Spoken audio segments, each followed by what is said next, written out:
Hey there, everybody. Welcome to another episode of HMF Live.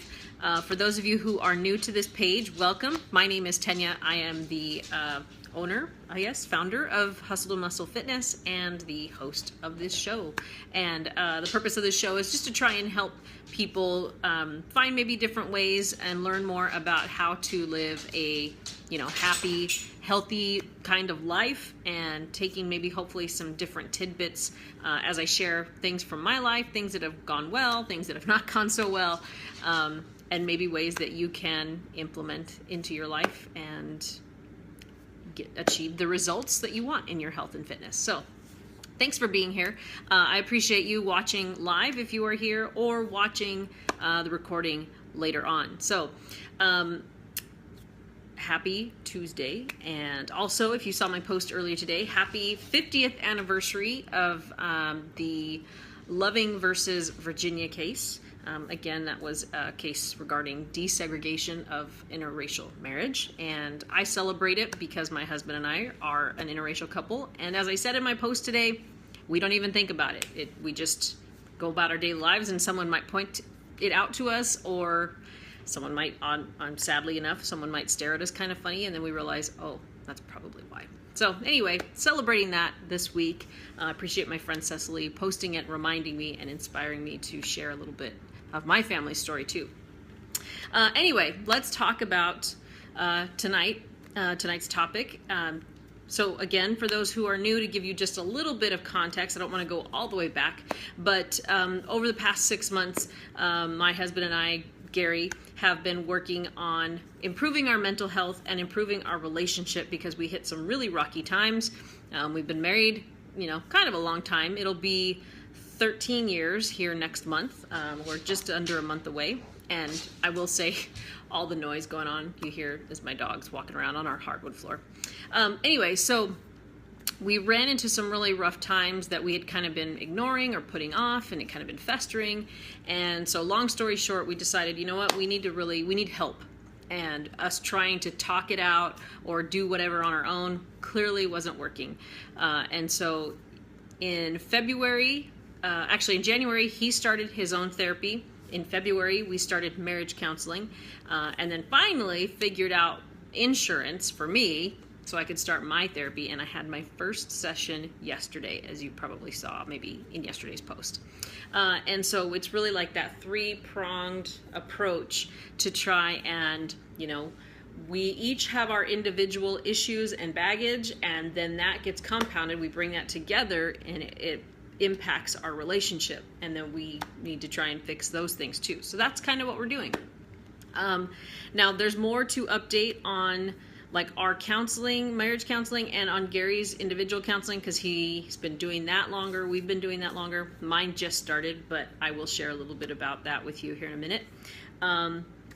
So Gary has, and I'm not sharing anything that he doesn't, either share himself or isn't already aware that I've been sharing. And normally for something like this, I would have him here with me to talk about it, but unfortunately he now works when I do my show. So that might be coming to an end sometime soon, and if that's the case, then I'll get him back on here to do an update with me. But anyway, so he's been doing his counseling for the 6 months, like I said. He's had a lot more just kind of trauma, and I don't even want to call it misfortune because I feel like that's a light moniker for it, but he's had a lot of trauma and just really bad things happen to him in his life. And so it's created a lot of issues and things that, especially when it goes untreated, unprocessed, he hasn't dealt with, tends to lead to more issues, and those issues then spill over into a relationship. Makes a lot of sense, right? So he's working not only on things to improve our relationship, but just things to help him improve himself, improve his mental health. And I will say that it has been quite the journey, and he's made a lot of progress. Now, another reason that I also share this about us going to therapy, and then also share what I'm going to here in a minute, is because one of the things I really want to do is I really want to work to, one, bring awareness to mental health and to mental, I'm trying to think of what the word is. It's not diseases. It's just, mental health issues, I guess, things like depression, anxiety, PTSD. But I want to also work to help kind of beat down that negative stigma that therapy means you're crazy, that therapy's bad, that only people who are sick or demented or whatever need to go to therapy, and that therapy is something that you should be ashamed of. That's not the case at all. And my argument or my reasoning for that is we go to the doctor for physical checkups. You know, we go to the doctor when there's something wrong with our physical body or when we just want a checkup, because we want to keep the body running fine. Well, why aren't we doing the same thing for our mental health? When we go to a counselor or therapist, that's essentially what we're doing. Sometimes it might be just a tune-up, you know, or a check-in. You just need somebody to talk to who might be unbiased and have an outside perspective.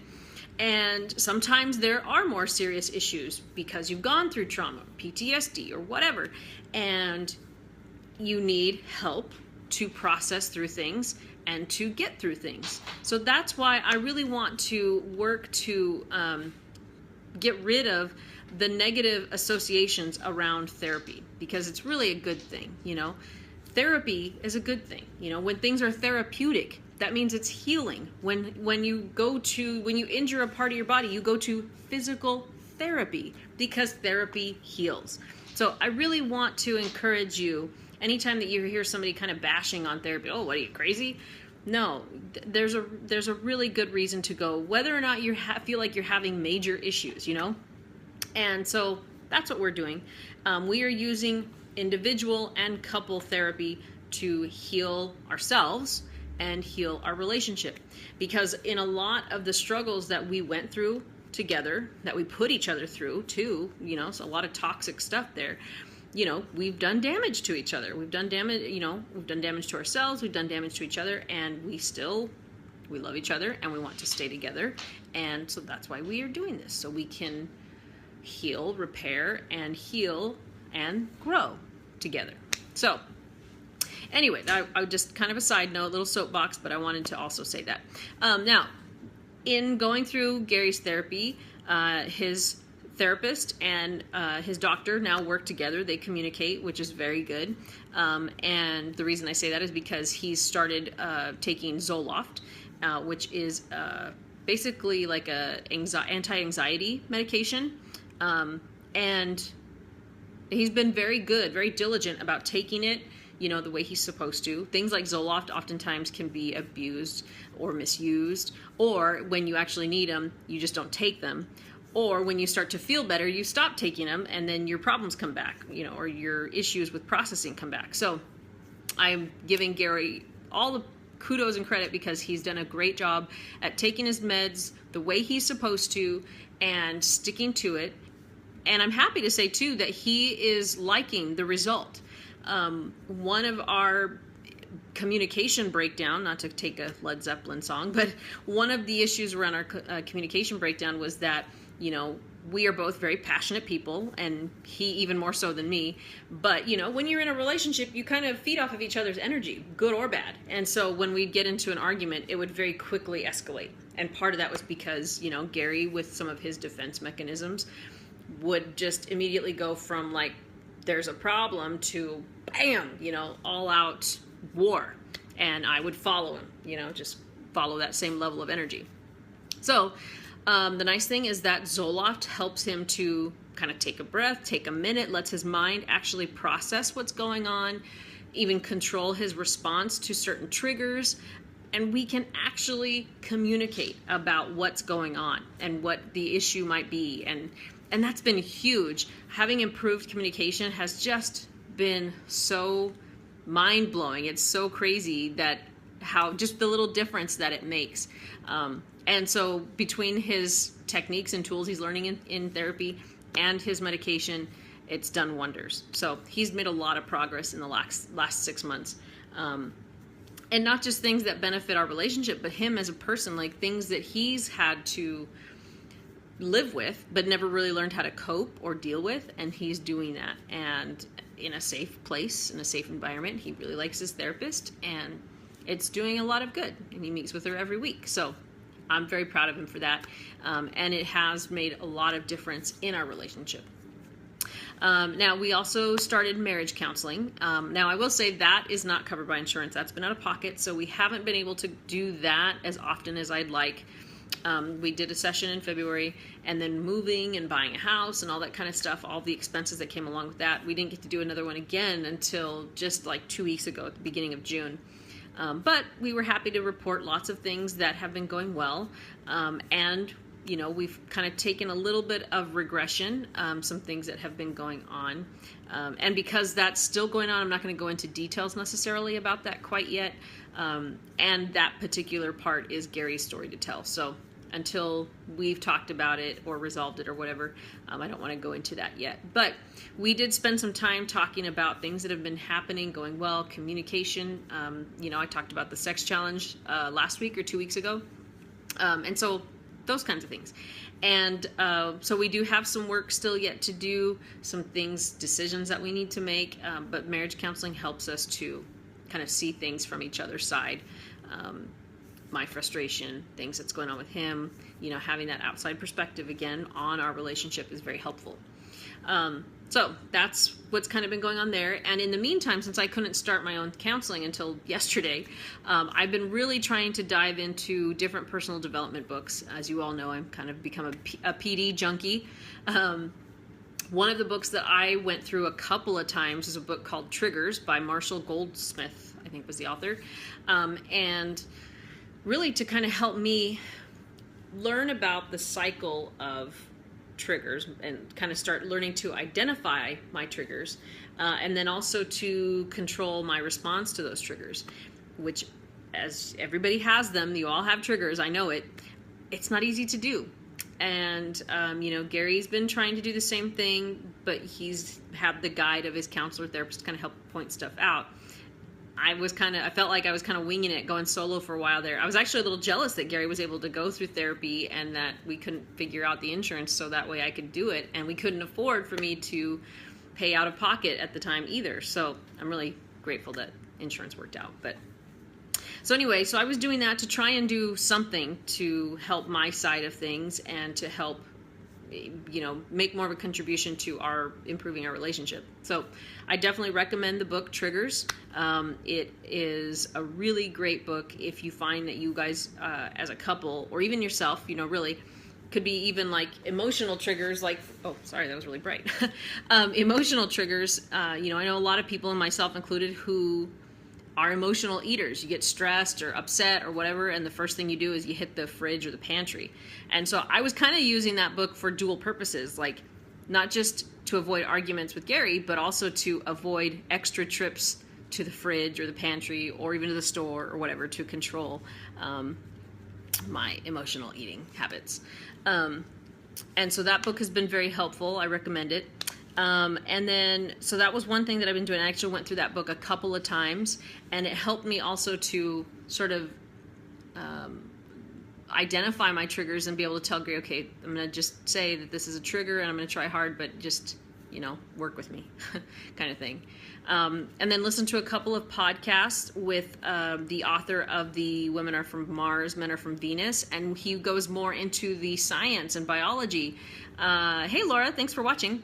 So he goes into the science and the biology between or behind men and women, and you know, why we do what we do and how we communicate, and you know, how does our biology and our brain chemistry fit into those things. And so certain things, like we figured out that like when we're in a discussion, a heated discussion or an argument, Gary needs to just walk away, cool down, and then come back and talk about it. And I need to know that and let him have his time to walk away and cool down, but he has to come back so we can finish the conversation, so that way I feel like I have also been heard, because that's the other thing. In the past, he'd want to walk away and I wasn't done yet, so I wanted to go follow him and kind of hound him to get my point across, to be heard. So we've tried to work on some of those things when he'll just say, okay, give me a few minutes, I just need to be by myself, you know, and I'll just, okay, it's hard, I'm not gonna lie, I want to follow him and finish the conversation, but I try to just let him go, have his minute, or even go drive off if he needs to, cool down, come back, and I'll tell him, okay, but when you get back, we have to finish this conversation. So we try to recognize that about each other and then respect each other in that way. We have not been perfect. not gonna lie, we still, obviously, we're humans. We're still going to have our struggles. But we are definitely doing better about working through them, about talking about them, staying calm most of the time. And Gary's still going to his therapy, and we just had a marriage session. We'll probably do another one. I'm thinking maybe August, because I got a lot of travel and stuff that I'll be doing in July, so it's too inconsistent for us to really do that. We've also been doing our marriage meetings, which I've posted about a couple of times. We try to get those in every week. We did one yesterday. Yes, we did one yesterday because we hadn't done one since our marriage session, because it's been either busy or whatnot. So just those little things have been helping us to keep checked in and connected. Now, I started my therapy yesterday. So I will say there's not like a whole lot to report necessarily. It's from one session. And really that was just to kind of give her some context, why I was there, why I was seeking help, give her sort of the rundown of what has been going on and what sort of things I want to get out of my therapy.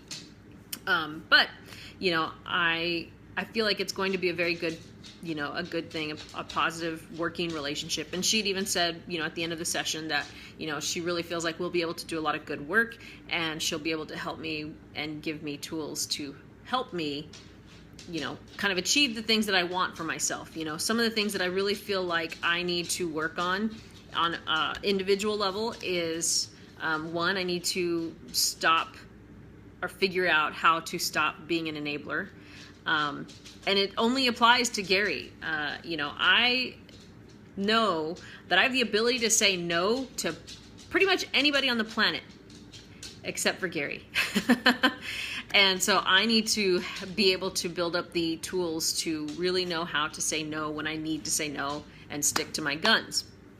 So that's one thing.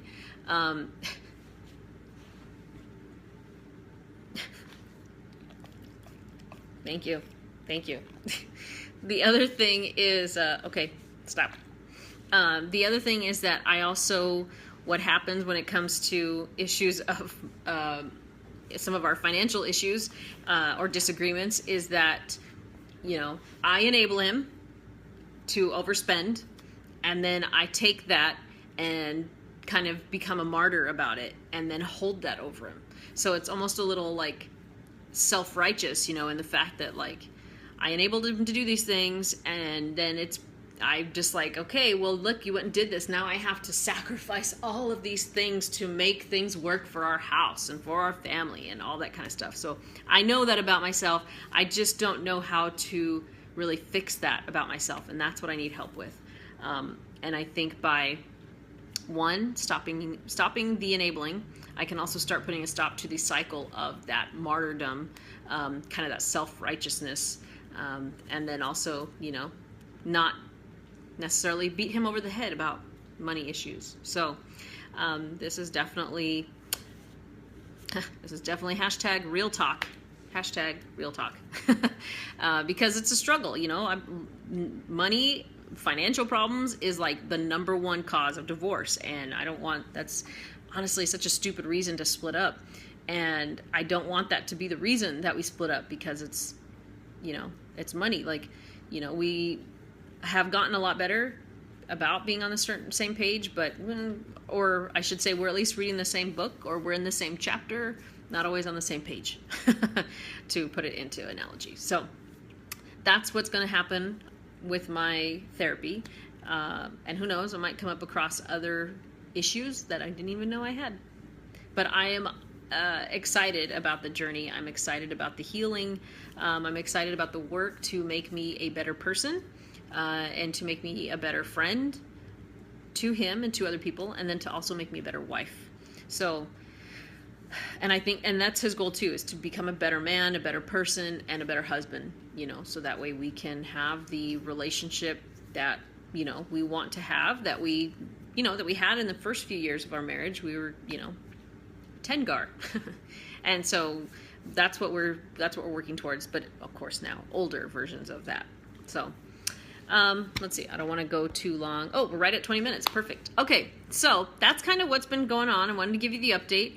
I have another therapy appointment in a couple weeks. Gary's every week, and then probably in about 2 months we'll have another marriage session.